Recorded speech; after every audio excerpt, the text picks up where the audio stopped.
Ladies and gentlemen, How long is this? we're going to talk about my favorite topic of all times. No, just kidding. Okay. That's usually VPNs or something else. I said that Yes. last week. PGP, that's the sort of stuff that's my favorite topics. But I also love this topic. All right? It's called network troubleshooting. You get a job, it's very likely that your job is going to be around doing this stuff pretty much every day. So you're going to have to troubleshoot things. You're going to have to solve the tickets. Okay? So the ticket is usually someone that's got an issue. They can't access a website, or they don't have internet connectivity, or they can't connect to the Wi-Fi, or they say that they can't access a share folder or whatever. It's very likely going to end up becoming a ticket that's going to be dropped onto you. Now you have to resolve it. All right? So this network troubleshooting is extremely important, man. Extremely important. You need to know how to do it. Okay? Let's get to it. If my pointer works. Because it's not working right now. There you go. Now it's working. Cool. So, ladies and gentlemen, we're going to be talking about network documentation. Oops. Too far. Hey, this is so slow. Okay? I press the button and I have to wait for like 30 seconds. Okay? Cool. We're going to be talking about network documentation. So we're going to go back to last week's class, talk about the main components of what we discussed last week in network design. And then we're going to talk about how that applies to this. Okay? We're also going to be talking about the troubleshooting process. We're going to talk about the tools that we have available to help us troubleshoot. We're going to talk about the symptoms and causes of network problems, as well as how to troubleshoot IP connectivity. Ready for this, man? Mm-hmm. Even if you're not, let's get into it. Can I quit this class? Is it too late for that? No, absolutely. So I can. You trapped. I locked the door. That's it. You have no more choice, man. No, just kidding. Let's go. As I told you before, it's very likely going to start working somewhere, and sometimes things are not perfect. What do I mean by that? There's no documentation whatsoever. If you're very lucky, you're going to go to a place where the old blogs, they were very organized. Think about that, man. What are the chances that's going to happen? They are slim. Okay? Tiny, there's a bit of chance. Okay? There's a bit of chance. Okay? So you might be lucky so that they actually have proper documentation. You have an IP addressing table, you have VLAN tables, you have a documentation that explains how the routing works. Wouldn't that be good? In real life, what would it look like? Would it be an Excel spreadsheet? It's very likely going to be a little bit of stuff. Okay. On paper or in... A little bit of stuff, yeah. And then you might have some network diagrams that are already 3 years old. Okay. So all that stuff sort of doesn't apply anymore. Some of that does, some of that doesn't. All right. So it's a little bit hard to say what you're going to find. All right. In a few years' time, you come back and tell me the experience. Okay. But most of the people, they have awful experiences. Okay. Okay. And that is not just if you work for a private company. If you work for a public company, it might be even worse. And it's particularly bad in the places that the staff rotation is quite bad. Okay, so people come, work for 6 months, a year, leave. Come, work for 6 months, a year, leave. And you'd call that bad. So rotation. they are not that good in keeping records of the stuff. Because their idea was never to be there for too long anyways. And then they're not that organized, and they don't care about the people that will be coming in later. Man, I know it sounds bad, but it happens a lot. Okay? So what I like to say is, when you're somewhere, start working on the network documentation, not for other people, for yourself. Okay? We are selfish, come on. Work on that stuff for yourself, because then you're going to do some good work, sort of, yeah?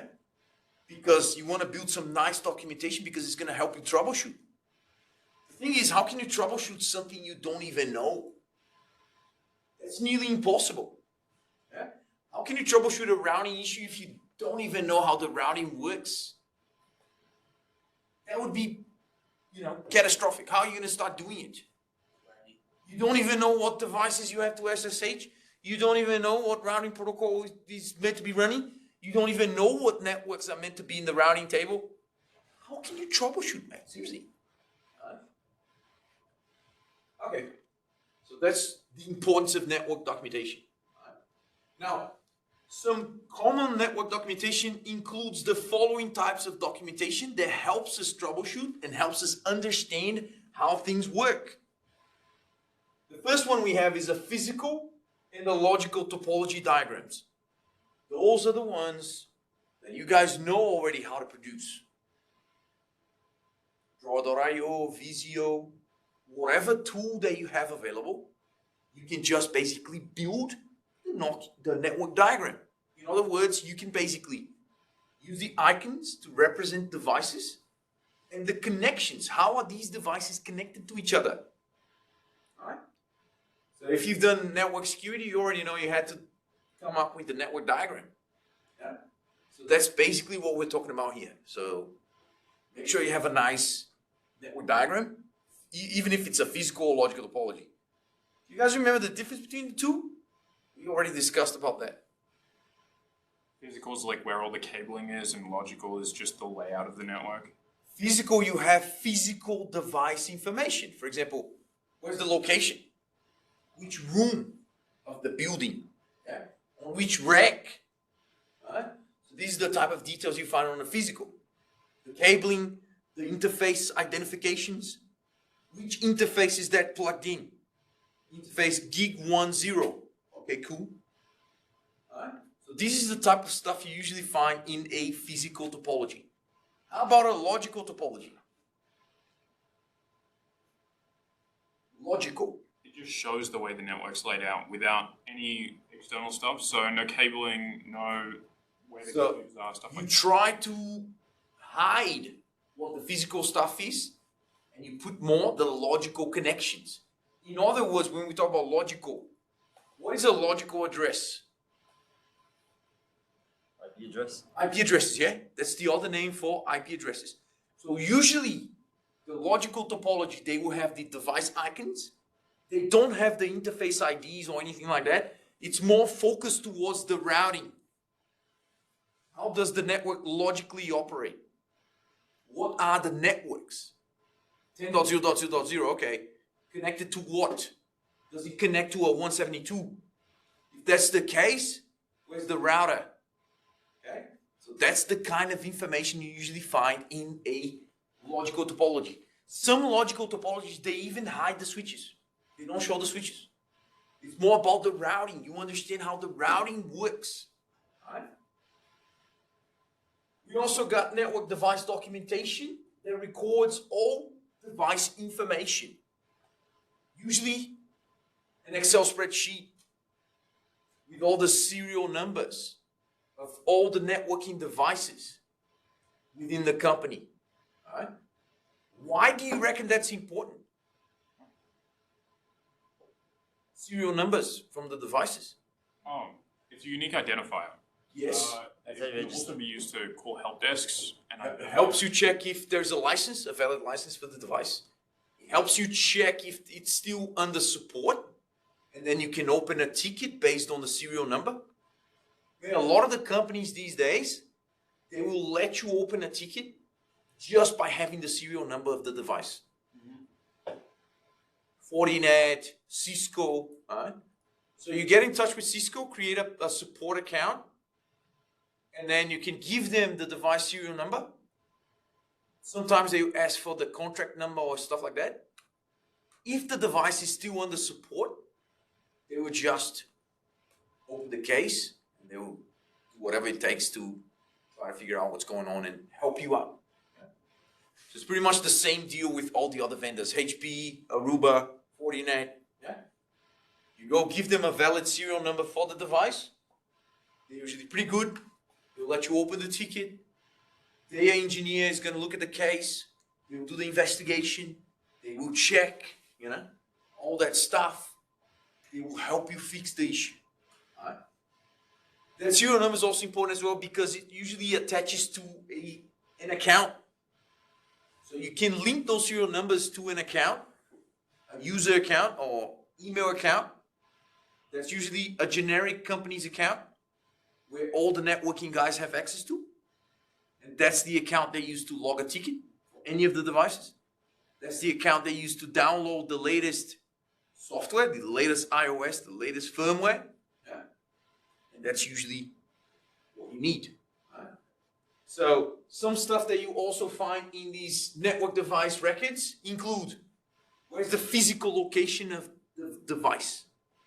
It's in room 203, rec 2, from bottom to top, RU number 12. So you know exactly where it is. Right? Is that clear? Awesome. And then we also have information such as network performance baseline. What's the network performance baseline? You get a ticket, some people complaining that the network is running slow. It's only 100 megabits per second. How can you tell if that's usual or unusual? Well, you need to have some records of how it was when it was deployed. So Yeah. baseline. Yes, so that's the baseline. Yeah. So that's basically why is it important? Because that's your starting point for determining if some issue is usual or unusual, you know. These complain, oh, I just ran a speed test. It's 100 megabits per second. My home internet is 1 gig. I reckon this is broken. They open a ticket. Now you have to resolve the ticket. But guess what?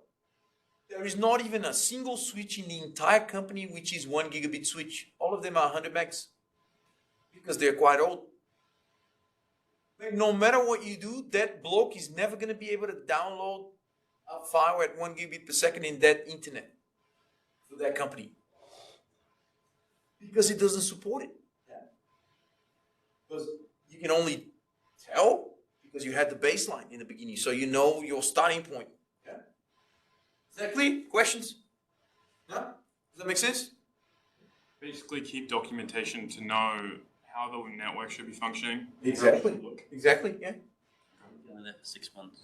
So usually when the network architect implements, brings in the network engineer and they do the implementation, they will run the baseline tests and everything. So they will determine, for example, the throughput, download, upload. They will determine the latency as well. All those sorts of things. Right? Look at the difference between the physical topology and the logical topology. It's exactly what we already discussed. Right? So usually the physical will contain physical location, physical information about the device, such as interface identification, cabling, and all that sort of things. Right? In terms of the logical topology, what we basically are interested in, we are interested in the routing. How does the routing work? Okay? Where are our IP addresses? Where are our LANs, our local area networks? What are our local area networks? Okay? So in this example here, for example, we have VLAN 10, 192.168.10.0. That's a /24 network. We also have a VLAN 20. It's a 192.168.20. And so on and so forth. Here, all the routing is being done by this router. Very likely the interface VLANs live here in this router. These are all layer 2.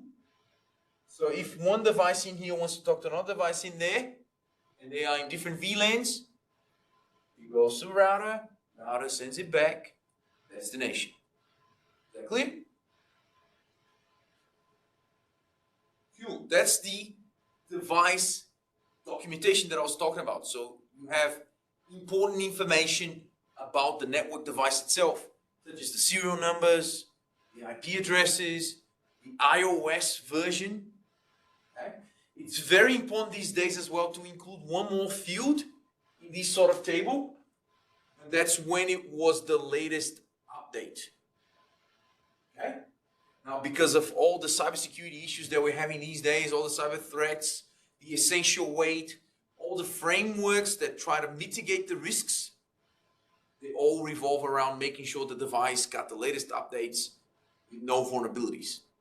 So it would be also nice to have here the iOS version and when it was the last time it was updated.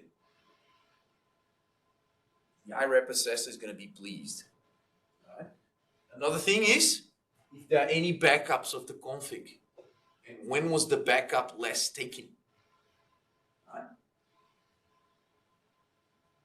Questions? Yeah. Of course, the more information you have, the better. You know, it doesn't hurt. You never know when you're actually going to need that piece of information. He's talking about a backup of an entire system. It would be nice to have the device model as well. What's the model? Just included as an extra detail. Yeah, just as an extra field in here. Route I did. Go back a bit. Man, this takes so slow to go. Yeah. So just like an extra field here. So what do you mean by backups? Do you mean literally Backup of the backing up? config. Okay, so copying the config and keeping Exactly. it in a secure location. Yes. So you can reconfigure if something goes wrong. Yes. In case of a disaster. So basically from its original working and correct state is where you save it. And then when something goes wrong and you can't resolve it, then you just You just load the config back in for when it was working before. Right? It's pretty good stuff that you can do. All right. Why is it so slow? We spoke about the baseline already. Now, I don't know if you guys remember, we discussed about the SNMP server. You guys remember? Syslog and SNMP. So we had a lecture about that. And it's basically most of the SNMP server solutions, they have nice dashboards and graphs. Yeah. Those graphs usually show the throughput over time. And then if something happens and the throughput drops, has a massive drop, maybe that's an indication that something's going on with the network itself. Yeah. That gives you some clues. Yeah. Yeah, spoke about that already. Identify devices and ports of interest. That's very important. Because, mate, connections these days, they're relying more and more on optics. Okay? So fiber optics is on the rise. A lot of stuff that's done these days is using optics. There's a reason why. expensive. There's a reason why. In the early 2000s, it used to be very, very expensive. Today, not as much. Why? It is not. Is there an explanation for it? It just got cheaper. It's cheaper to produce. Is it because the Mass production, and then it started dropping down the cost. Similar to what started happening with solar panels. Many, many years ago, mate, solar panels were so much more expensive. Pretty much no one could afford it. But these days, it's becoming more and more affordable. Yeah. Then you got electric cars, you know, there's some jazz. So people find ways to cut the cost of production, you know, automate the process of producing something. That's it. That's one explanation for you. So these days, things are relying a lot in fiber. So you can actually go super cheap fiber these days. But is it good quality? Super cheap? Yeah. Yeah, pretty good. Yeah. No, you can get pretty good. So the only difference is, so you can buy short range, medium range, and long range fiber. You guys remember, you studied in Introduction to Networks. Of course you remember, yeah? The difference between single mode fiber and multi-mode fiber? Absolutely not. One is like one laser and the other one's bouncing off. One is expensive laser technology. The other one is super cheap LEDs. Okay? So the optics of the early 2000s, that was super expensive. They was just relying on laser technology, pretty much. And then they developed the multi-mode fiber, which is super inexpensive LED technology. You have that LED, very tiny LED, that will emit the pulses of light. That is super cheap. Right? The deal with that is the LED cannot transmit too much power. Okay? So that's the issue. As a consequence, you get smaller range. Right? So usually the LEDs want the multi-mode fibers. They're usually good for up to 400 meters. It's not impressive, but it's not that bad either. Right? Now, if you go with single mode, we're talking about kilometers that you can run. Okay? Why would you want that? Because you don't need to recover the power of transmission. So let's say you want to connect this building to a building in the city. It's quite a few kilometers distance. Yeah? You don't want to be having a stop along the way to give it a little bit more power. You just want one connection straight away, send it with as much power as you can, the light signal, and then it reaches the destination. Isn't it typically connected through the ISP anyway? No, Why? because you have dedicated connections. And in Canberra, you have the biggest dark fiber network in the world. Have I told you guys this before? I think I did. Yes. Yeah. So it's Icon that actually do it. So they run the fiber runs in the entire ACT because they're pretty good at digging holes. Yeah. And if you're already digging a hole for some water pipes, why not just put some fiber in? Yeah. So they have dedicated connections from pretty much anywhere to anywhere in the ACT. And they will rent it out to you for a few $1,000. Yeah? So it's a direct connection. It's a direct connection. Right? So you need that fiber, you need that optics. So you need the optics. Single mode, multi-mode. But the deal with that is some of these optics, they fail quite often. So you need to replace them. So you need to be able to determine interface identifications and find out how you're going to replace it. So it's very important to keep track of all the device interfaces, where they connect, what they plug into, what services rely on that fiber run. Because if something goes wrong with any of the connections, you can quickly replace and quickly get things going again as they were before. Alrighty. Cool. Usually the baseline runs for 7 days because, you want to check your network and how your network performs for some duration of time. It's not just a one-off. I'm just going to run these download tests here once in 2 seconds and then never look at it again. So usually you want to look at it for some amount of time and then you do an average. Yeah, that's going to be your baseline.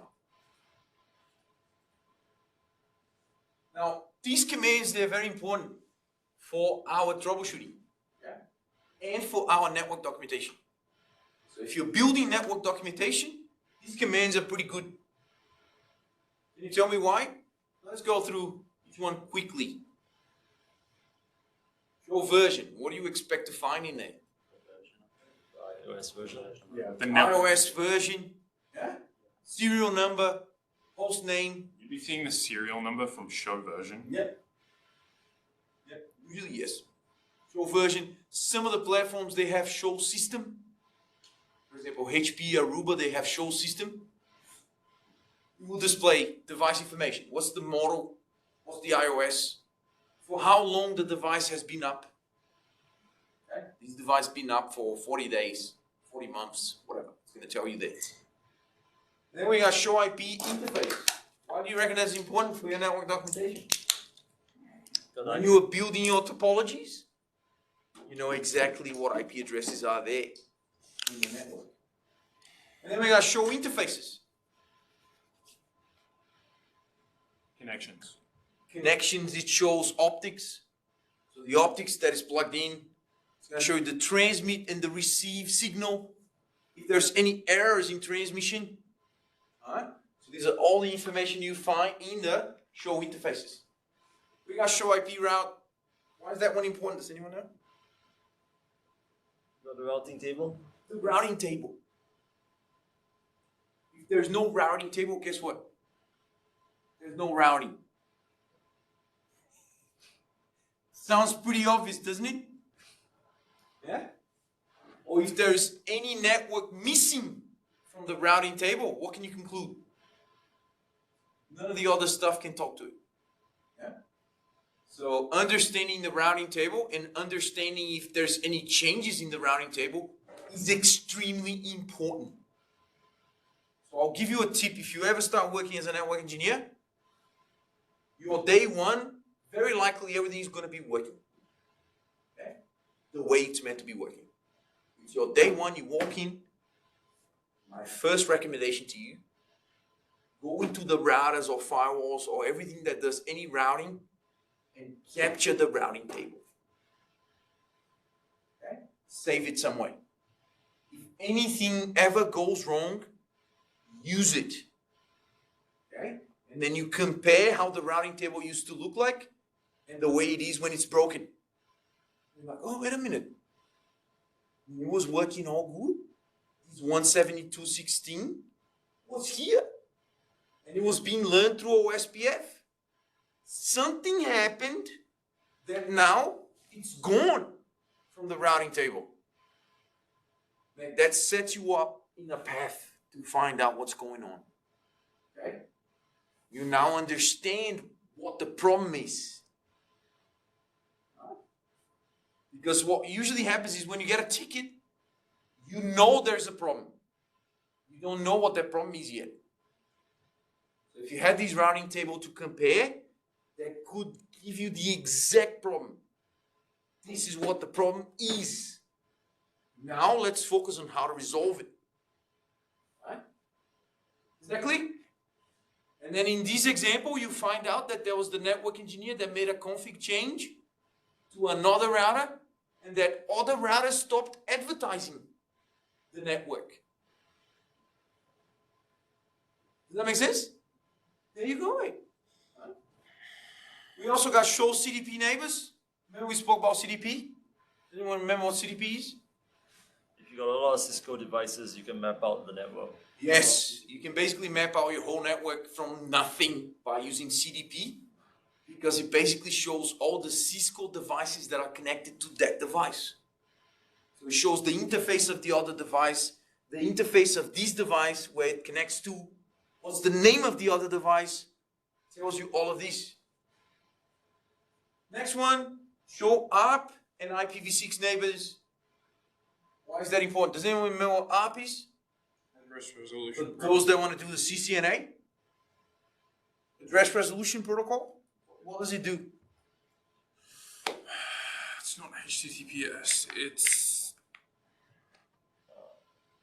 not domain name resolution. No, that's DNS. You match the MAC address to the IP address. MAC address to IP.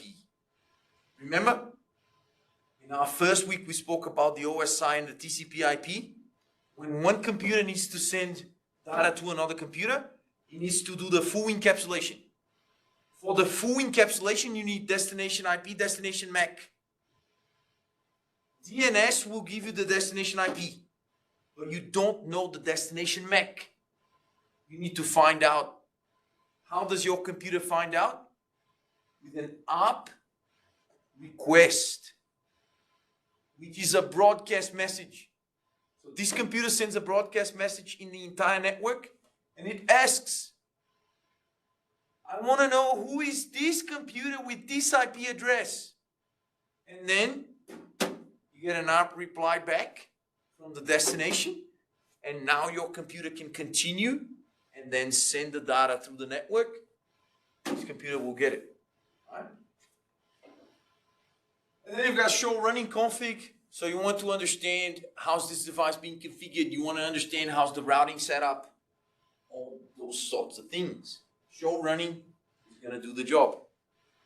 Show VLANs. Understand all the VLANs that have been configured in that device. Show ports. Verify all the ports on the switch. And show tech support. Information about how to reach out to support. The show tech support is usually the output that the vendors will ask once you log a ticket. So you log a ticket, they'll be like, okay, you explain what the problem is, but we want more detail. So all these devices, they usually come with these commands so that you can generate a support file or a tech support file. And then you attach that file to the ticket that you opened. And then the engineers will get down the bottom and then find out what's going on. Right? If you didn't have SNMP, like actual work, what's the process that you would do to troubleshoot with those commands? The process, we're going to talk about that. There are many different ones. Yeah. So it's up to your preference, Okay. how you want to begin. How would you do it normally? I'll talk about that. We're almost there. So the troubleshooting process. We're almost there. I'll talk about that. So in the troubleshooting process, Meg, any IT troubleshooting is like going to the GP. And I'll explain why. Right? Why would you go to the GP? If you're just like me, I'll go to the GP if I'm not feeling well or if I'm sick. Yeah? And then I know I have an issue. Yeah? I'm not that kind of person that just walks to go to the GP and spend some money for nothing. Yeah? My wife is that person. I'm not. Okay? So I'll only go if there's an issue. Yeah? If I have any symptoms. Oh man, I'm not feeling well. I'm not feeling well, you know. Check my temperature, it's 40 degrees, you know, all that sort of stuff. I don't feel well. I feel tired all the time. Ooh, symptoms, yeah? Now book a time to see the GP. I walk into his office, yeah? What do you reckon is the first thing he's going to start doing? Rectal exam. He's going to start the diagnostics, yeah? So he'll bring all these stuff. All right, let me check your blood pressure. Let me check your whatever, yeah? He's going to do all his checks, yeah? And then, based on the information, he will then, what is he going to try to do? He's going to try to guess what sort of problem you have. More of an educated guess. Yeah. It's like an educated guy. That's why he does the diagnostics, yeah? Let me have a look at these, let me have a look at that, let me have a look at that, let me have a look at that.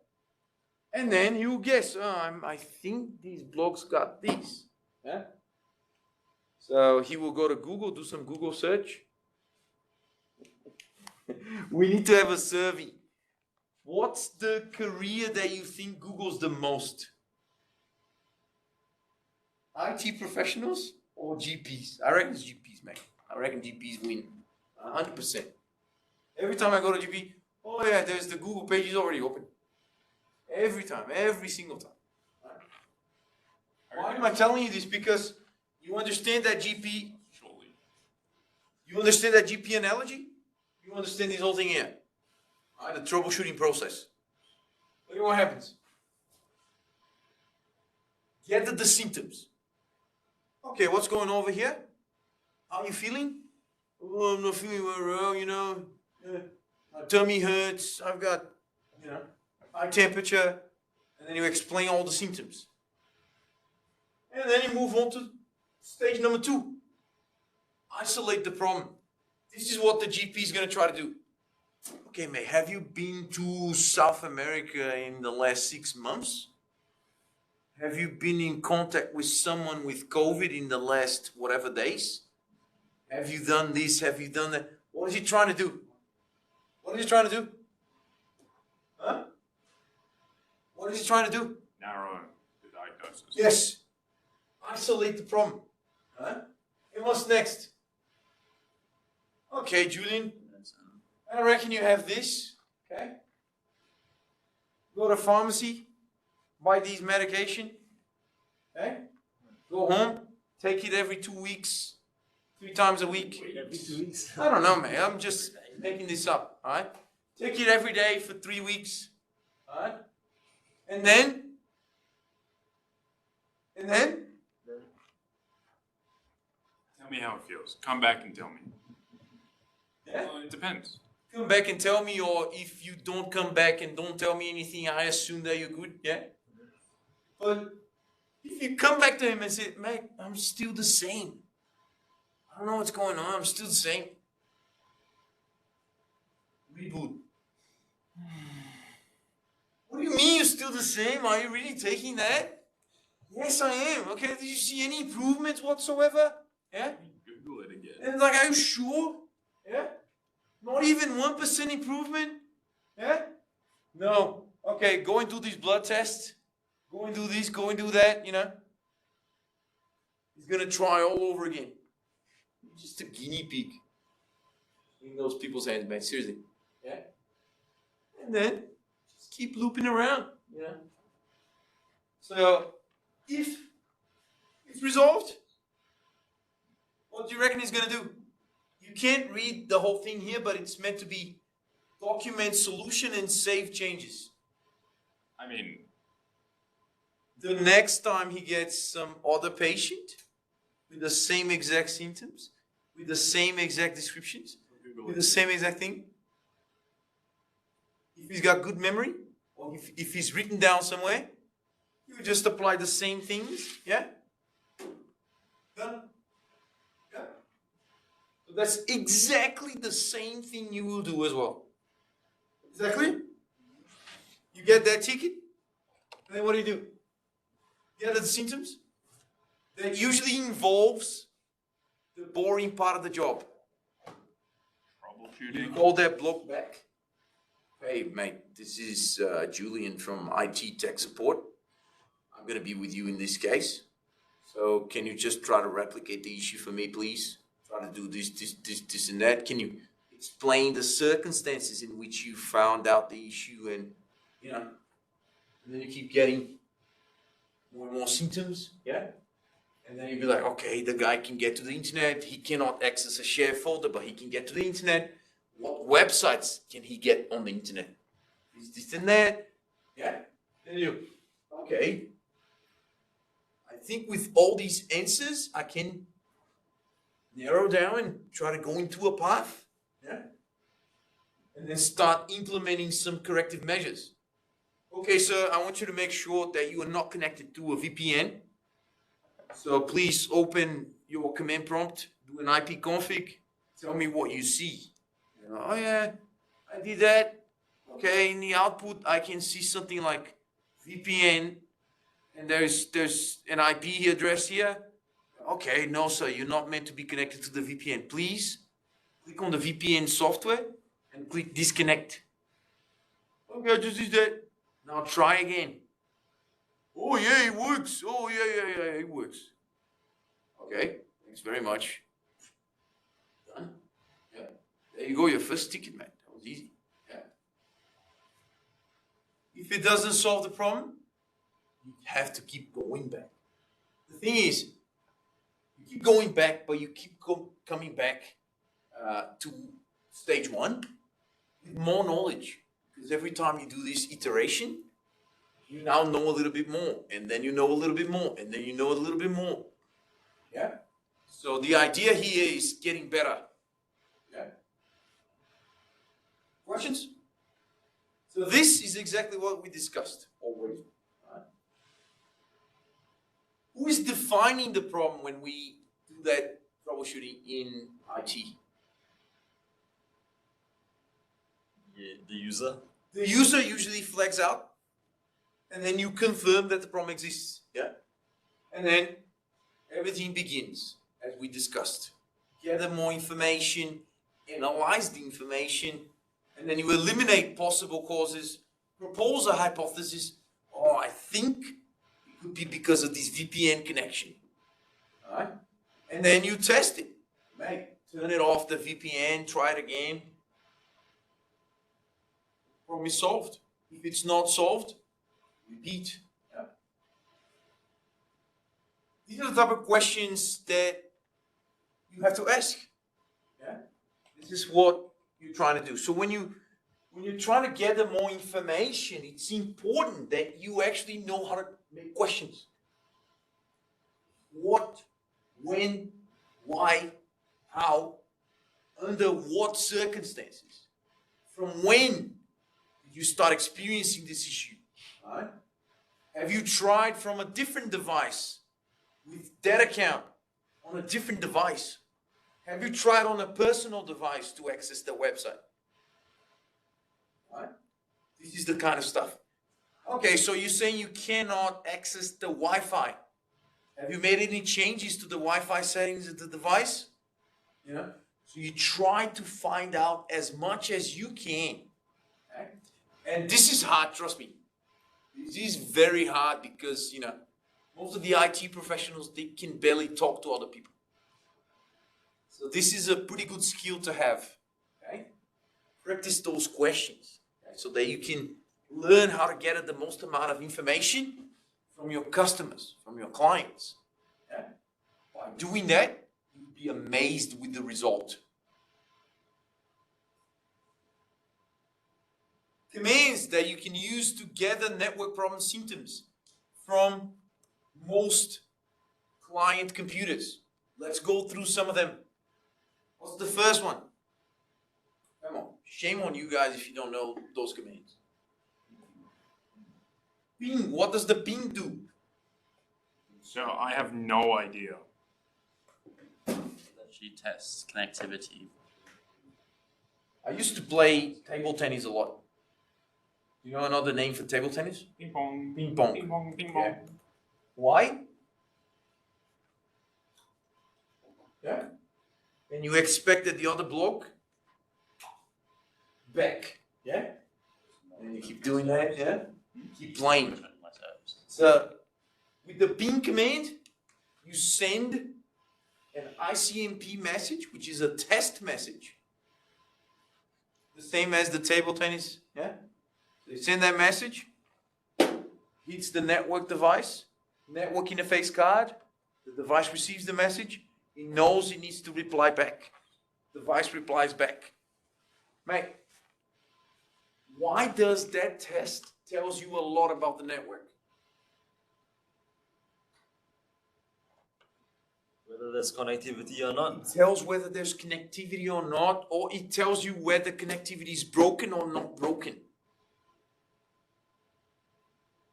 You know, when you do a ping test, it's usually 4 or 5 pings that go through.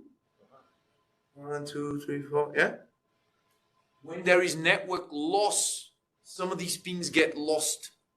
That means they can't go and come back. So there is a loss.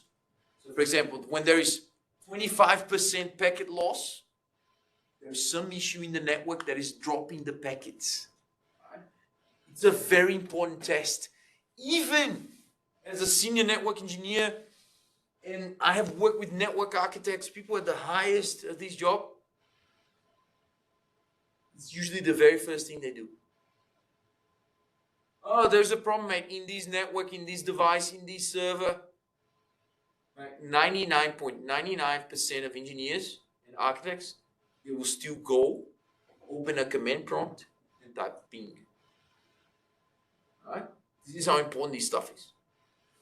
The ping command itself works on Windows, Linux, MacBooks, whatever, you name it. All right?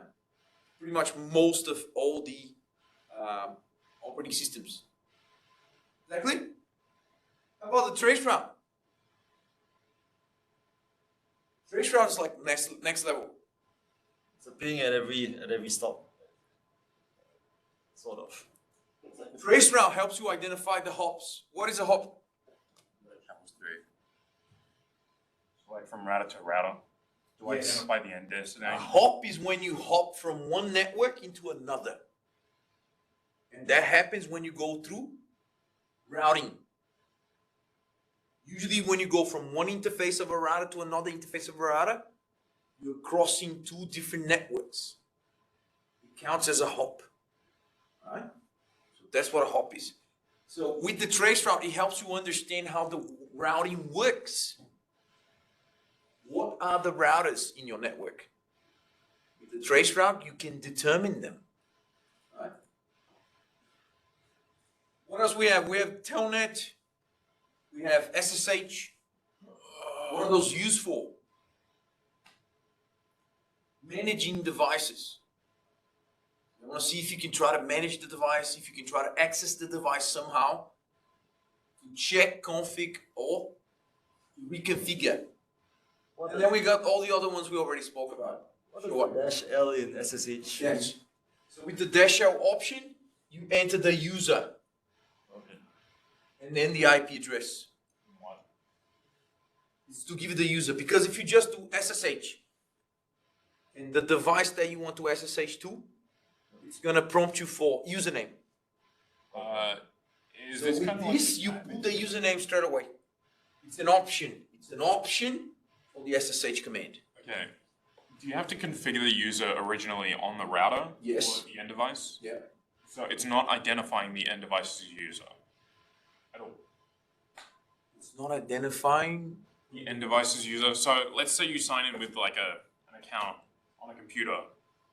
If you put that in, it won't identify that user, will it? No, because it has to be a user that the router or the switch understands and Sorry. validates. A trusted user that's been pre-configured on the network. Yes.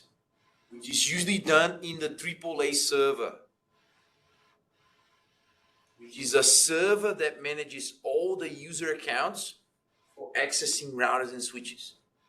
Because the thing is, you can manually create a user on every router, every switch, and then you can use that user to access.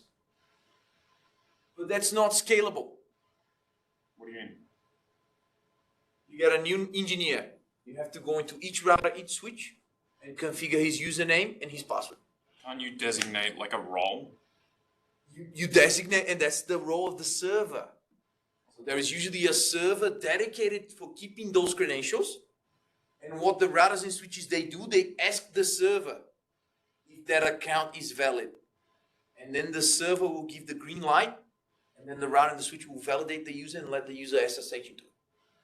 So basically, it assigns a tag to a specific user, and then when they input their credentials, they're Yes. allowed through. So the server will give thumbs up for the router and switch. Router and switch will validate the user and let the user SSH into it. Alright? So that's usually what's done. Cool. Of course you remember this, yeah? It's the comeback, mate. It always comes back. No matter what you do, you always ended up referring back to this. I've never been in a networking class ever before, so I've never seen this. We do this, mate, so many freaking years. Even if you decide, I don't want to do any networking, I want to do security. No worries, mate. This is going to come back to hunt you. Huh? Doesn't matter. You need to fully understand how these things work, because this basically dictates the rules of communication. How can you possibly send data from one device to another? It's all dictated by this model. Okay, so your data is here. This data needs to be sent through the network and gets to a destination. This is the whole entire process. Okay? Whole entire process. Everything begins here. These three layers, they usually refer to as the top layers. Correct? These are the bottom layers. Do you guys remember the numbering system? No, absolutely not. It's the levels in the building. How do you count the levels in a building? From top to bottom, bottom to top? Top to bottom. No. What do you mean? Bottom to top. So you see here? Layer 1, physical. So look at the image and tell me, what is layer 3? The networking layer. The network layer. Okay? And so on and so forth. Is that clear? And you guys remember how to memorize these, yeah? Absolutely not. I put zero. Australian Post sucks, they never deliver the parcels. That's how you identify it. Yeah. That's incredible that you remember that. Like, wouldn't it just be easier to memorize them? That's how you. It's not as obvious as remembering that Australian Post sucks, they never deliver the parcels. Me neither. If you're reading a US textbook, do you know what it would say? Probably The something. easiest way for you to remember this is please do not throw sausage pizza away. And this does not work in Australia because we don't eat bloody sausage pizza in here. Pretty sure we do. So there you go. So we usually have the devices on each one of the layers. You guys also remember that, yeah? So when we're talking about layer 1, layer 2, we are most likely talking about the stuff that is closer to the physical world. That's where your network interface card lives, your Ethernet standards, all those things are layer 1, layer 2. And then we go layer 3, 4. That's where usually we have routers, multi-layer switches, firewalls, and then the next generation firewalls that can look at the whole entire content, and so on and so forth. Why is that important for a troubleshooting lesson? Because that usually dictates the troubleshooting methodology for each network professional. Some people, when they start troubleshooting something, they prefer to start by doing a ping or by opening the browser. Okay? So, for example, if you're troubleshooting an issue with a website, for example, the user is saying, we cannot access this Google website. If you are one of those people that prefer to start with the web page, with the web browser, to try to find out if there's any issue with the web page or the web browser, you are doing what we call top to bottom approach. Top to bottom. So when we say top to bottom, bottom to top, that refers to the OSI model. I'll go back. So if you prefer to start troubleshooting things here and then work your way all the way down, it's called the top to bottom troubleshooting approach. Now, there are some people that prefer to start troubleshooting by physical layer. Okay, the blog said that there is no internet access. He can't access Google web page. Okay, let me have a look. All right. Well, this doesn't seem right. Try again, man. Oh, it works. Yeah. What troubleshooting methodology did I use? Bottom to top. So I started checking the physical layer, and then if I was working out my way, I was going to be doing this. Okay, it's plugged in. The LED is good. All right. Where does this plug in? And it plugs into dispatch panel. Okay, dispatch panel is number 22. Okay, number 22 over there. Where is it plugged in? Oh, it's plugged in into that switch. Okay, the LED is good. All right, let me log into that switch. Have a look at that switch. Have a look at the config. Have a look at the VLANs. Have a look at the gateway. Have a look at if there's routing on the switch, like layer 3 switch. Have a look at the routing. Working my way all the way to the top, from bottom all the way to the top. Okay. So some people, they prefer top to bottom. Some people prefer bottom to top. Okay. For me, it doesn't really matter. It depends on the circumstances. So for example, I'm already doing some work in the data center. And then I get a call from a guy saying, mate, this server in the data center is unreachable. I'm already in the data center. I'm going to go and check the LEDs. I'm going to go and inspect the cabling, see if there's anything wrong. Yeah? Because I'm already there. So it's more effective for me to start at the bottom, do all the checks in the layer 1, layer 2, and then keep moving my way. Check the router then, check the firewall, check this, check that, yeah? And then keep going up. Sometimes you start at the top because it makes more sense. For example, your office is very far away from the data center. Very far, like 5 kilometers away. You have to walk. It's a long walk. Yeah? You're already sitting now in your computer. You can start from the top. Yeah? Okay, that guy can't access a Google web page. Let me try to open a Google web page from my computer and see what happens. And then you start working your way from top to bottom. That make sense? That's what we're talking about. Now,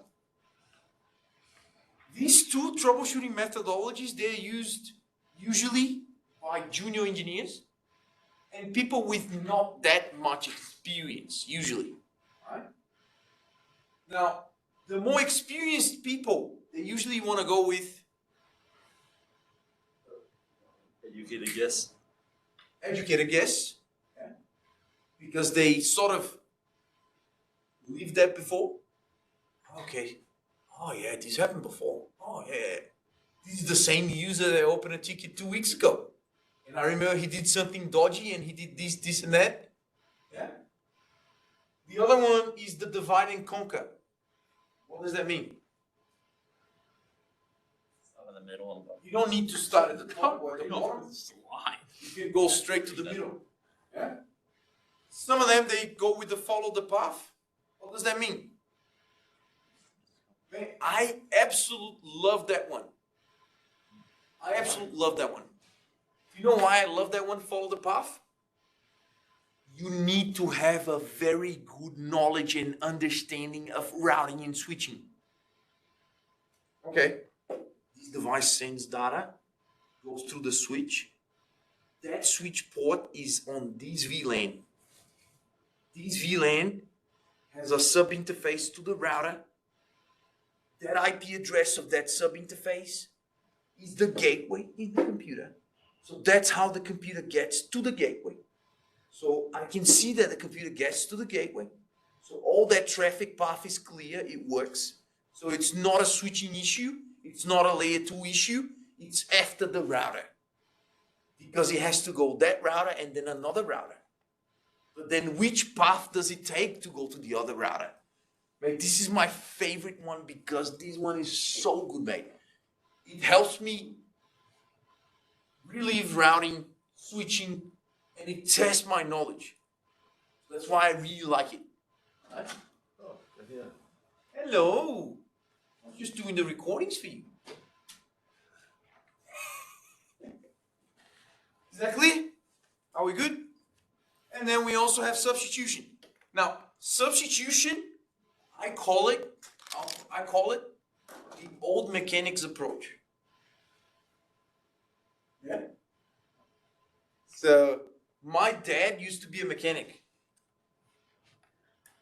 You know how he used to solve issues in cars in the 90s? Spit on him. I guess it's the battery. Let's just get a new battery. Sir, it didn't resolve the issue. Oh no, I was wrong. It's the alternator. Let's try to get a new alternator.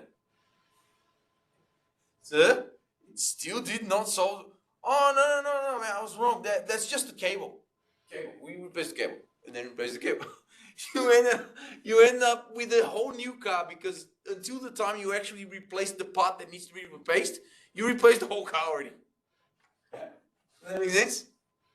So I call it the mechanics approach. Some people like that method. Right? If you have an idea of where the problem is, that is one of the best methods. Right? Because you can just go straight into the problem, replace it, and get it done. Right? Like the customer or you? When I have a very good idea of where the problem is, and I find out that there's some transmit-receive errors in some optics, and I do an optical check, and I find out that the signal power or something in the optics is too low or too high, that's a very good tip, very good hint that the problem is the optics. And then what I usually do in this sort of situation, I got a new optics here, go for a walk. Okay. Yeah.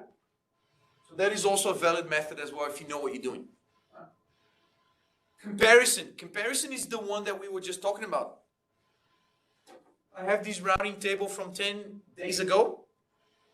How's the routing table looking like right now? What's the difference? It used to have this network. Now it doesn't have it anymore. So something happened that the network is not there anymore. And it's causing problems. These are all the troubleshooting approaches. Questions? No? Cool. Guidelines for selecting a troubleshooting method. It depends on experience. It depends on the actual problem. I would say experience plays a big role in how I choose the way that I'm going to be troubleshooting and the way that I'm going to be fixing things. And I try to remember if I have been through something similar before, and then that will set me up in a direction. oh yeah, I've seen a problem like that before, and this is how it was resolved. Now I can go into a direction, try to solve it. Another very, very good one is talking to people. Hey, have you seen this issue before? You've been working here for 10 years. Have you seen this issue before? Yeah?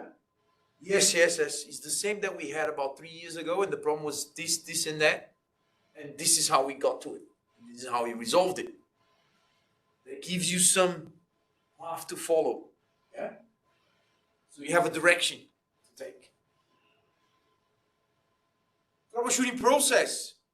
Now, network management system tools, they're basically the ones that we discussed before. Remember?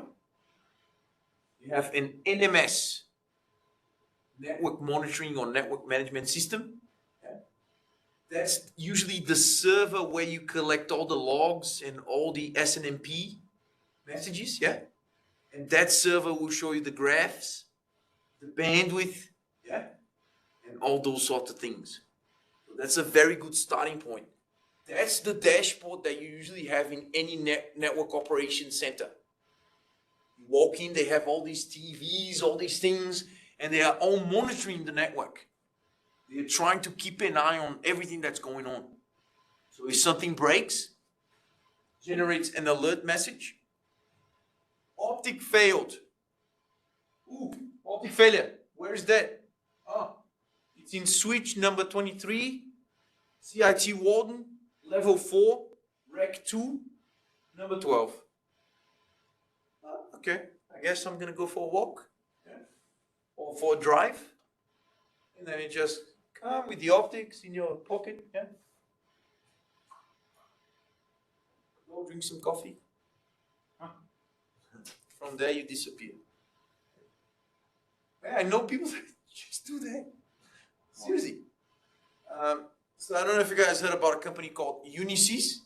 Have you heard about it? Yeah, I have. They hire a lot of junior people, junior engineers, junior field engineers, and mate, the job is exactly this. They will give you a dashboard where you monitor all these systems. They're like, mate, you have a corporate card, Unisys American Express.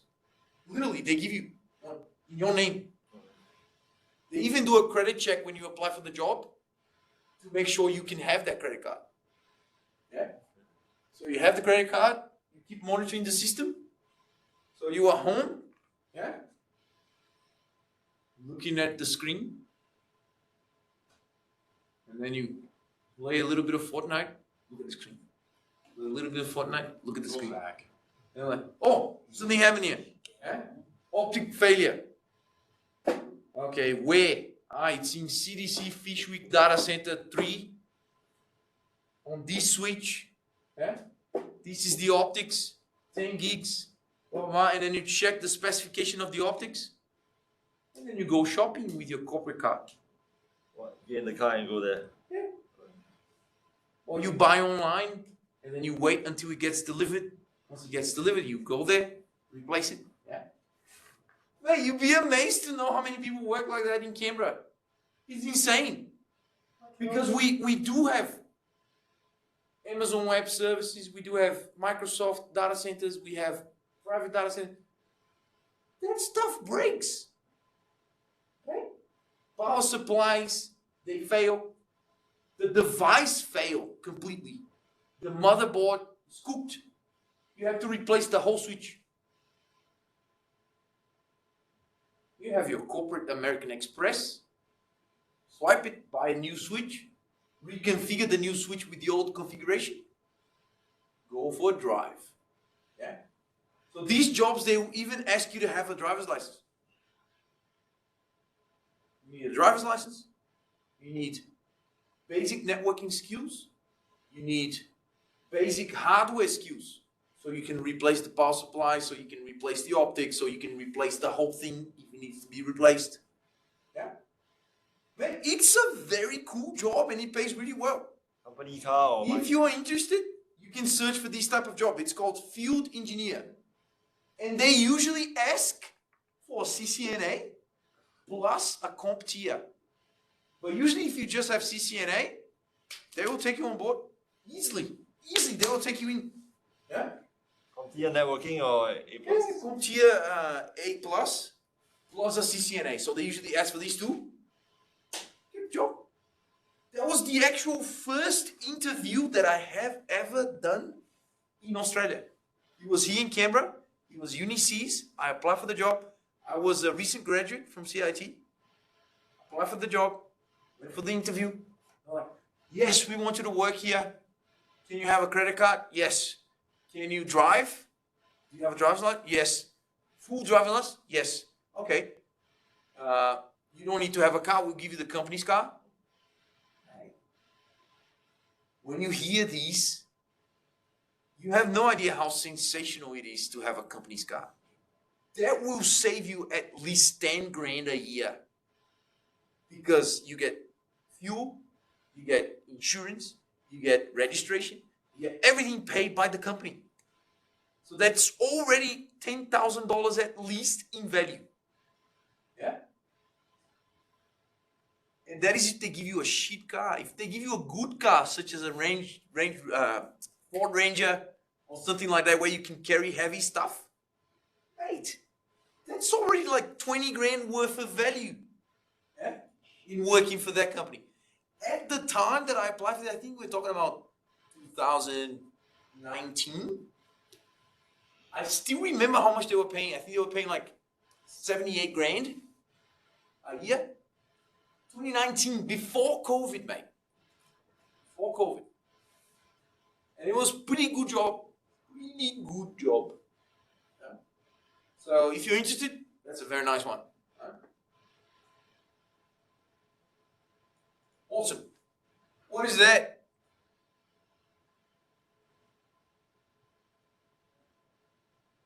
It's a Wireshark. Yeah?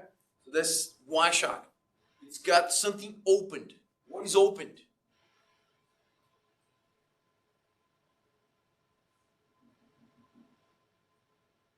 It's a file called PCAP. What is a PCAP? Beacon? Packet capture. Packet capture. Okay. Why should you care and why is it so important? Because the packet capture dissects the packet. So it's like dissecting the packet and looking at the contents of the packet. The destination IP, the destination frame, the source IP, the source frame, MAC address, all that information. If the data is being transferred in plain text, you can look at the actual data. If you're typing in your password with no encryption, you could see the password there. Right? And as you might be thinking, this will be a security risk, yeah? If someone can do a Wireshark packet capture, look at your traffic, do a sniffing, that's how it's called, packet sniffing. So they get your packet. If it's not encrypted, they will look at the contents. Right? Wireshark extremely powerful for troubleshooting. Yeah? Wireshark helps you determine if the problem was the actual device that is transferring the data. So imagine this, you do a Wireshark packet capture, this device sending data to that device. And then it doesn't work. No matter what you do, it doesn't work. The ping keeps failing. Yeah? What do? Wireshark here, Wireshark here. What do you want to know? You want to know if the stuff that is being sent from here is getting here. Yeah? Because if you can prove that the stuff that this is sending is actually getting here, there's no problem in between. Does that make sense? But if the ping failed, it definitely did not arrive to this device. So you do the Wireshark packet capture in here, and you do the Wireshark packet capture in here. The data that is sent here is not coming here. And you're looking at the exact same time. That is telling you that there's some problem in between. In a router, in a switch, in a firewall somewhere. Yeah? That's basically what this is telling you. Now, if it is the same here, and you check the contents, and they are the same, there's no problem. There's no problem, it's all good. But then what you do is you check here. You check here. When you open the P cap here, it's missing the hardware type blank. So this one had the hardware type, this one doesn't have it. And this one is also missing the MAC address. Imagine this. It's the same packet, but this one is missing the destination IP, it's missing the MAC address, and it's missing the media type. And because of that, this computer is receiving, but it's not able to de-encapsulate. So it's receiving the information, but it's not able to get the data. Listen to me, because according to my experience, this would be a stupid problem, such as a driver that is not properly installed. And then you need the solution is you literally go here, check the network drivers. This is an outdated driver. I think I can do better. I'm gonna download the latest driver, install it, test it again. It works. So why do you decrypt? Because there was some issue with the network interface card. Remember, the network interface card is your hardware. Your hardware needs to have a software on top, which is the firmware or the driver. The driver controls what is signals being converted into bits and bytes. So that's very likely where the problem was. This network card was not doing what's supposed to be doing. Very likely it had an incompatible driver, or the driver was broken, or the driver was corrupted. And then what do? You just reinstall the latest driver. Guess what? Now it works. And now you are the guru of networking. Such a simple thing, you know. And now everyone's like, this guy's so good. How could he figure this out? Yeah? But that's because you understand how things work. Alright? There is nothing better than trusting your knowledge. Alright? Making an educated guess based on your knowledge, resolving a problem. Mate, there is nothing more satisfying. Trust me. I've been doing this for years. I'm still going to be doing this for many more years to come. Because it is so satisfying. So good. When you be like, yes, that's how routing works. And because the way routing works, if there's a problem, the problem will be very likely this or that. Then you go, okay, it's not this. It is going to be that. And then you go, yes, it was. It is so satisfying. And then you fix it. And then everyone's like, oh my God, this guy's the legend. You know? You're not the legend. You just trust your knowledge. And you trust your guts. And you make the educated guess. And you know what you're doing. Yeah? Trust me, mate. That makes a big difference. Alright? That's how you get the respect. Alright? So that's it. Now, if you are a big fan of the bottom to top approach, there are many tools that help you find out network problems. So we have digital multimeters, we have cable testers, we get cable analyzers, portable network analyzers, Cisco Prime Name, whole bunch of tools that will help you find out if there's a problem with the cable, if there's a problem with the connector, if there's a problem with the power that's being transmitted, if there's a problem with the network interface card. Okay? Guess what? The network interface card is this board with electronic components on it. Guess what electronic components do? They fail. And sometimes it's a very small, tiny chip that controls the voltage of the signal that goes through the wire. So the wire doesn't have a signal that is strong enough to get from here to there. And because of that, the network interface card keeps going. Connect. Disconnect. Connect. Disconnect. Hey, there's no problem at all with the cable. You come in with a multimeter cable tester. So you plug in the cable tester here. plug the cable tester on the other end, and the cable tester is just gonna send a signal on every wire of these and see if it gets to the other end. And then you literally check and okay, wire number one, wire number one, wire number two, wire number three.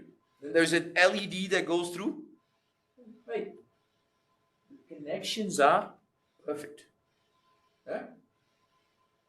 Meg, I'm gonna try to replace this network card.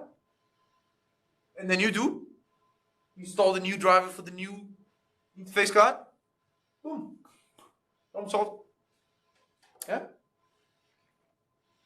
Any more questions about this? You good? Alrighty. syslog messages. We already spoke about syslog messages, remember? So you also keep seeing these as well, remember? All the syslog message levels.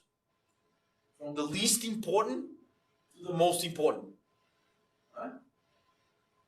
So, what is a log server? What is a log message? You all know it. It's something important. Yeah? Is it kind of like something like an event log? Yes. Admin GP? Yes. It's something important, usually triggered by an event. What is an event? Something significant that happens. Something significant that happens. Yeah? So, for example, it's significant that an interface on the router goes down. It is.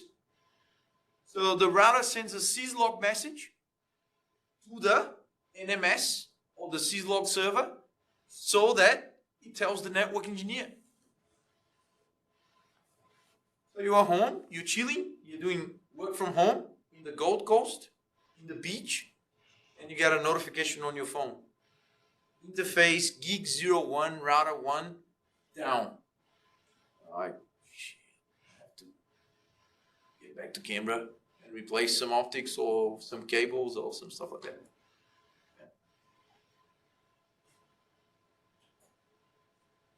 Symptoms and causes of network problems. Let's have a look at some of the most common ones.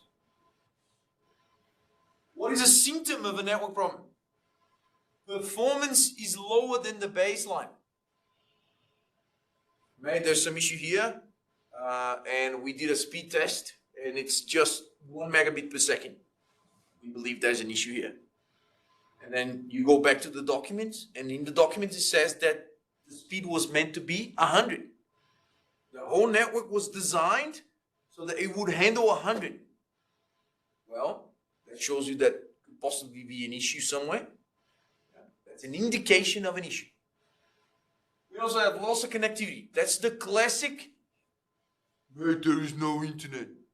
Yeah? Mate, I cannot access NetBank, and I could do it yesterday. This is the type of ticket that you get. Network bottlenecks or congestions.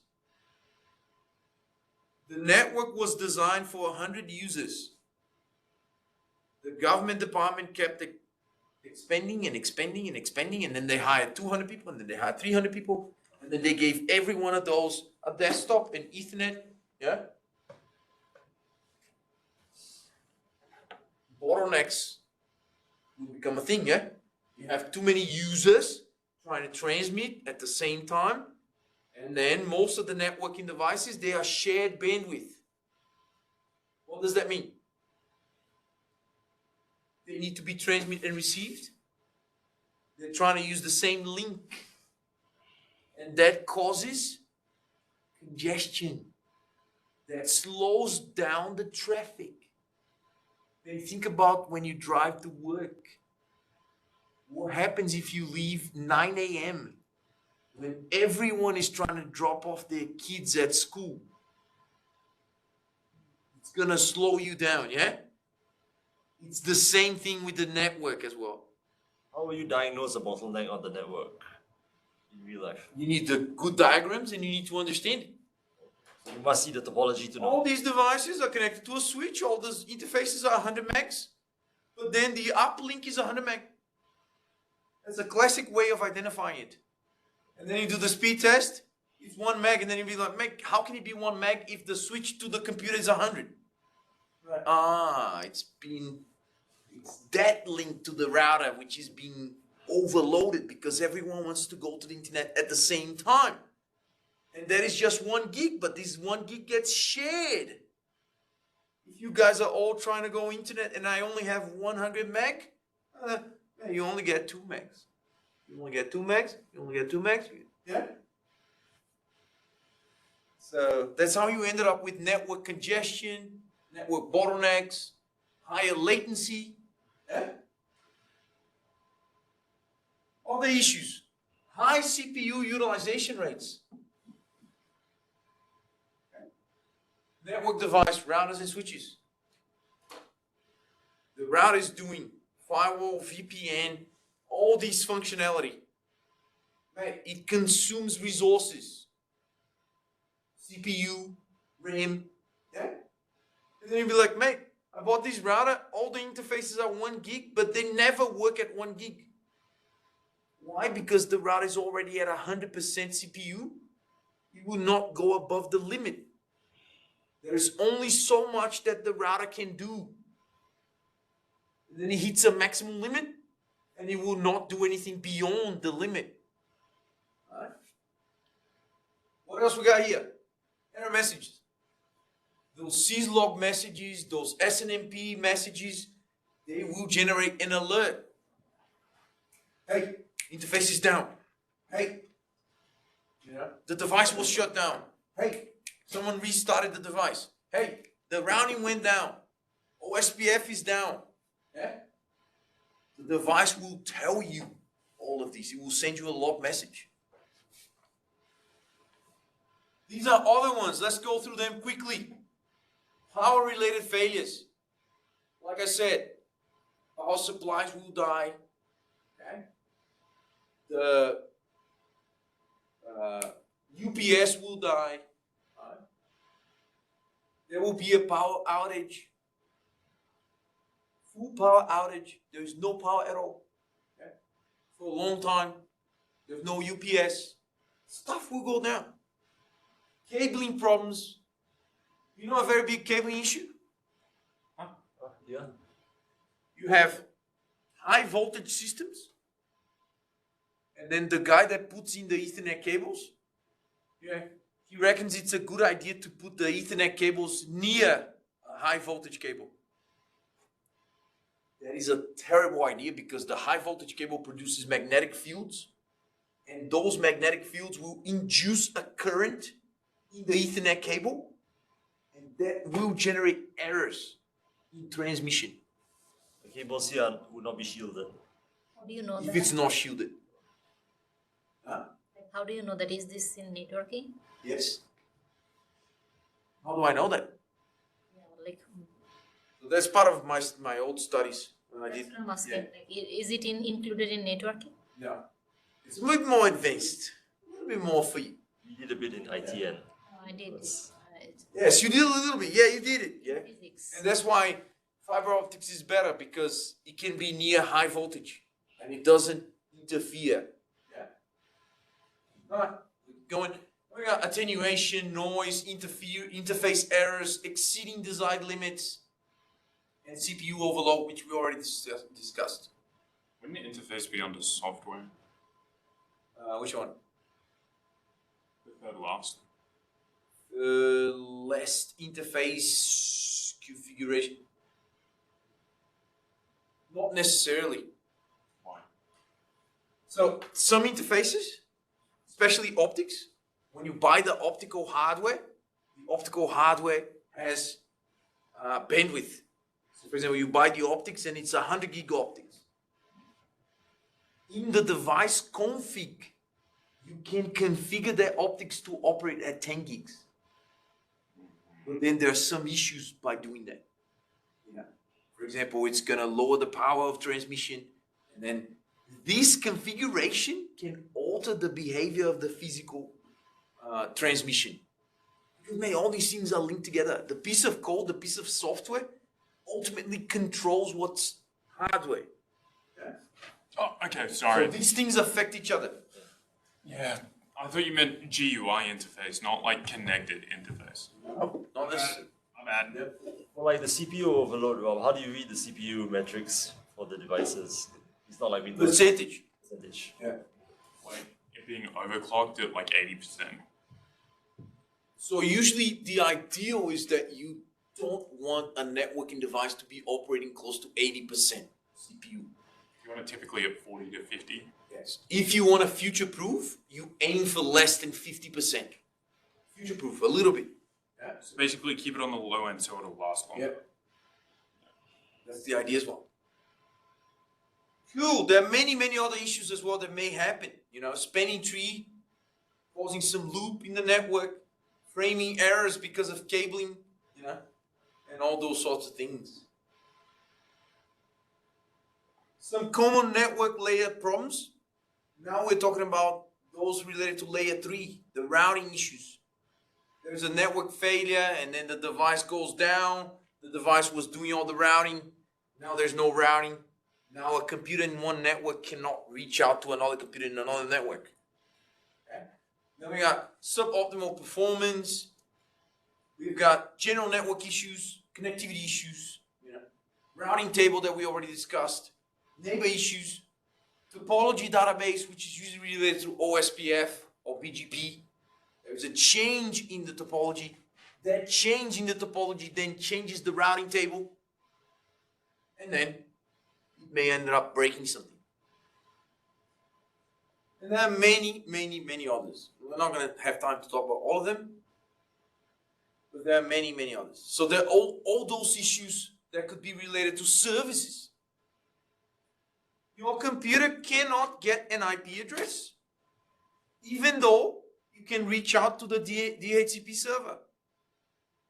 But it's a problem with the server. There's a problem in the software of the server, and that prevents the server from giving this an IP address. So there's no problem in the network.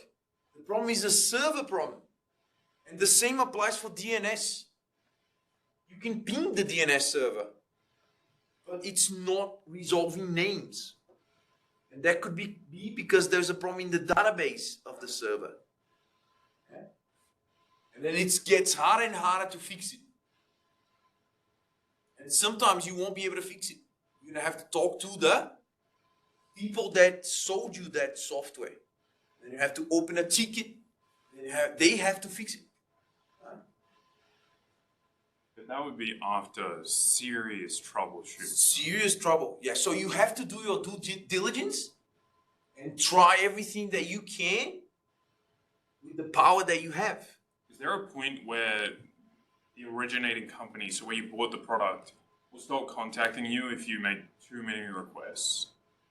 You know, usually it all comes down to the support agreement that the companies will have. So there's usually an SLA that they say, okay, you can open up to 20 P1 tickets every year. So they give that information depending on what tier level of customer. Okay. So you are a gold tier customer because you bought too many sheets from us. And because of that, we like you. So we let you open P1 tickets, 20 P1 tickets every year. Now these P1, P2, P3, do you guys know the difference? Yeah, isn't it priority? Or Priority. is it like, So P1 is like top. It has to be resolved at whatever the cost, at whatever the means. So this is the situation in which I might be teaching you guys here, and someone calls me on my work phone, Parliament House, and I'm gonna have to run away from here and drive to the Parliament House and stay there until 3 a.m. in the morning to fix it. it's priority one? Because it's a P1. It's catastrophic. It has to be. Above the P1? Or is that just like, No, it is P1. P1 is P1, mate. It has to be. All that you take, that's when you throw everything you take at it. All the skills, all the knowledge. And then you talk to the vendor and you open a ticket and then you call that bloke that's been working for 30 years. You're like, mate, this is the issue. Have you been through this before? And then everything you've got, mate. Everything you've got. And resolve it. so what tier do the priorities go to? So what range is it? So you got P1 top. And then you got P2. Not that bad. can wait a few days. P3, can wait a few weeks. P4, right, Level 1 help desk. it's gonna take months for people to do something about it. Months. Alright. Troubleshooting IP connectivity. So we already spoke about the pings and troubleshoots and all these sort of things. Helps you find out how to get from source all the way to the destination. If you try to ping, it doesn't work. That's an indication that there's some issue along the way. And then go to each one of them and check what's going on. If there was any changes in the routing table, if there's any changes in the spanning tree, if there's any changes on the interfaces, that's what you do. Those are examples of some of the show commands and how to find out stuff. So this show interface that I was telling you guys about shows the interface. The interface is up. The protocol is up. Yeah. And then you've got information such as how many packets came in, how many packets are going out, if there's any errors. Okay. So if this was fiber optics or if this cable was not good, you would see these, for example, 1,000, 2,000, 3,000. Yeah. And you have the cloud guy calling you all the time. Man, I'm trying to download this file from the on-prem to the cloud and it keeps failing. Or it's taking too long and failing. What's going on? And then you check the interface. 1,000, 10,000, 100,000 errors. Ooh. Okay, I think I have a spare optics. Then you take the spare optics, go to the data center, replace. Man, can you give it another shot? Yes. Oh, it worked. What did you do? That is awesome. Thanks. I'm going to buy you a coffee later. I was like, you better do it, man.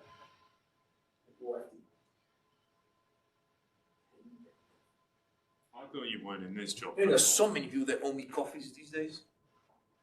Alright. Show interface. And then some problems involve communication. Do you remember full duplex, half duplex? Huh? Yeah. One device sending data to another device. What is full duplex? Transmit and receive. At the same time. And half duplex is What is half duplex? only one can transmit It's it still two-way, but one at a time.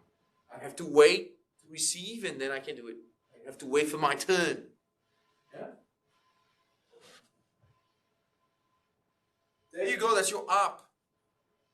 Where's the ARP table? Where's the ARP table, man? Router. No. It's on the host. The device, in the end devices. Remember?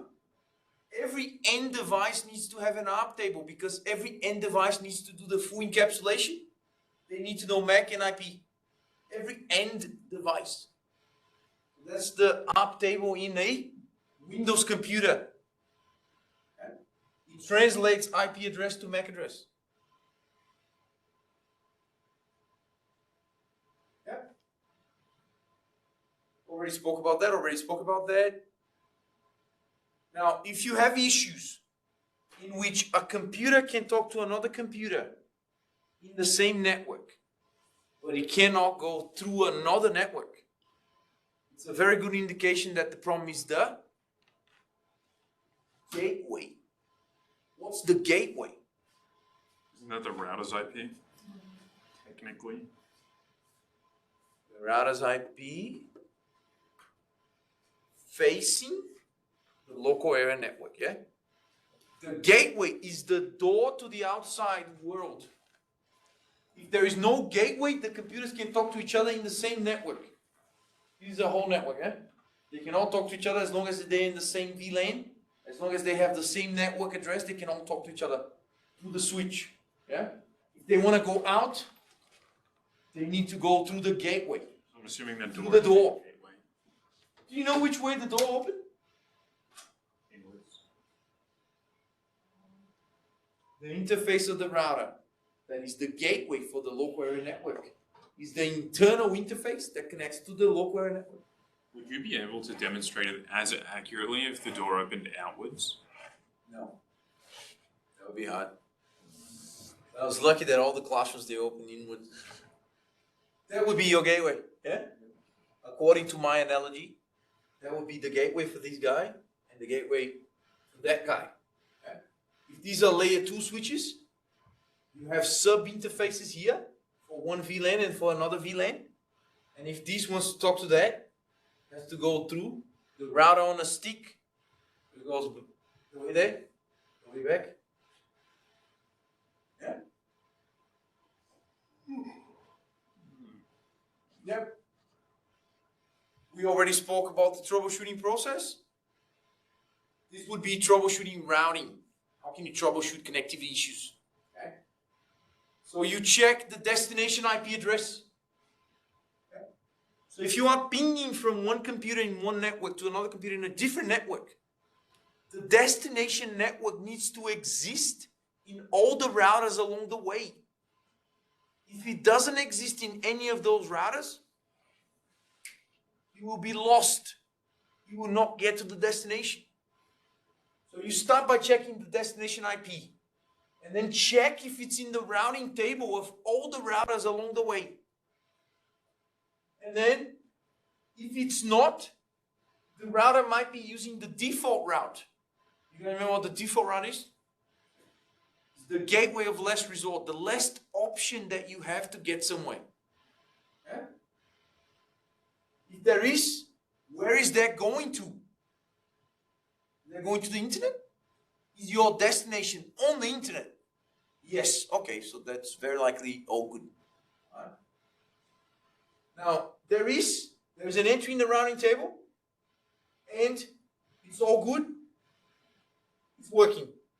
Oh no, the entry is going to a different interface that is not where the destination is. It's going to fail. Somehow the entry needs to be fixed or adjusted. Yeah, there's a simple example of checking if a device is replying back to a telnet request. And a few more commands checking the interfaces of the routers, making sure that there's no access list. It could be that all the routing is good. All the networks are in the routing table. And you cannot still ping from here to there. And that's because it's been blocked. So you check the access lists. There's nothing blocking it. You also check the DNS. If there's any problems in domain name resolution. So you cannot access google.com, but you can access 8.8.8.8. What is that? What does that tell you?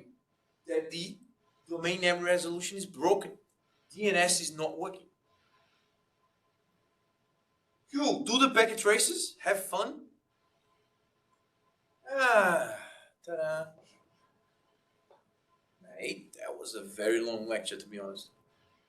This is everything we spoke about today. So we spoke about troubleshooting process, the troubleshooting methodology, top to bottom, bottom to top approach, all the different ways in which you can troubleshoot a network and fix the issues. Do the packet traces, do the readings, and